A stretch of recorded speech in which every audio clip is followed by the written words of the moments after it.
Hi, good morning. Teresa McGallicher from the Miracles Tribe with our daily workbook lesson from A Course in Miracles. Thanks for joining me today for lesson 187. I bless the world because I bless myself. No one can give unless he has. In fact, giving is proof of having. We have made this point before. What seems to make it hard to credit is not this. No one can doubt that you first must possess what you would give. It is the second phase on which the world and true perception differ. Having had and given, then the world asserts that you have lost what you possessed. The truth maintains that giving will increase what you possess. How is this possible? For it is sure that if you give a finite thing away, your body's eyes will not perceive it yours. Yet we have learned that things but represent the thoughts that make them. And you do not lack for proof that when you give ideas away, you strengthen them in your own mind. Perhaps the form in which the thought seems to appear is changed in giving. Yet it must return to him who gives, nor can the form it takes be less acceptable. It must be more. Ideas must first belong to you before you give them. If you are to save the world, you first accept salvation for yourself. But you will not believe that this is done until you see the miracles it brings to everyone you look upon. Herein is the idea of giving clarified and given meaning. Now you can perceive that by your giving is your store increased. Protect all things you value by the act of giving them away, and you are sure that you will never lose them. What you thought you did not have is thereby proven yours. Yet value not its form, for this will change and grow unrecognizable in time, however much you try to keep it safe. No form endures. It is the thought behind the form of things that lives unchangeable. Give gladly, you can only gain thereby. The thought remains and grows in strength as it is reinforced by giving. Thoughts extend as they are shared, for they cannot be lost. There is no giver and receiver in the sense the world conceives of them.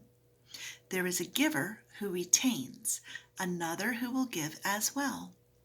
And both must gain in this exchange, for each will have the thought in form most helpful to him. What he seems to lose is always something he will value less than what will surely be returned to him. Never forget you give but to yourself. Who understands what giving means must laugh at the idea of sacrifice. Nor can he fail to recognize the many forms which sacrifice may take. He laughs as well at pain and loss, at sickness and at grief, at poverty, starvation, and death. He recognizes sacrifice remains the one idea that stands behind them all, and in his gentle laughter are they healed. Illusion recognized must disappear. Accept not suffering, and you remove the thought of suffering. Your blessing lies on everyone who suffers when you choose to see all suffering as what it is. The thought of sacrifice gives rise to all the forms that suffering appears to take. And sacrifice is an idea so mad that sanity dismisses it at once. Never believe that you can sacrifice. There is no place for sacrifice in what has any value.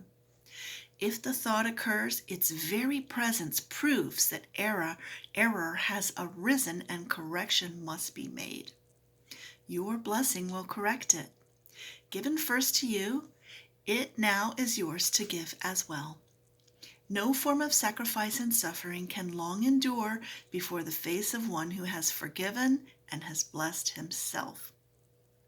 The lilies that your brother offers you are laid upon your altar, with the ones you offer him beside them.